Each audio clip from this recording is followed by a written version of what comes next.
I started to speak about the barriers, and as I said, a lot of them identify the fact that it's moving too fast.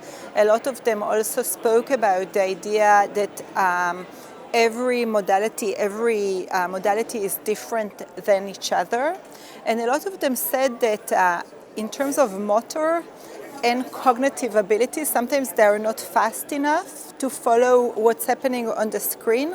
Also motorically, they spoke about the idea of it's hard for people, especially with fine motor skills issues, to really be precise in what they want to do.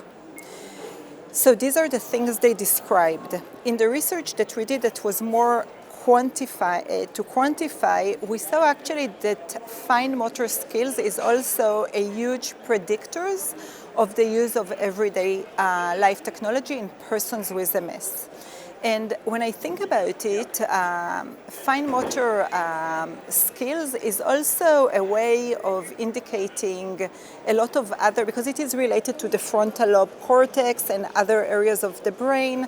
It can show actually also some cognitive impairments. It is related to cognitive impairments and other symptoms that patients with MS have. Therefore, I really think occupational therapists and rehabilitation professionals should really target how can we assess people, how can we help people access this type of modalities, even though they have the fine motor skills issues. Like how can we maybe make the keyboard maybe a bit bigger, maybe touch screen should have larger icons for patients with disabilities. So these are some of the barriers that we need to definitely address.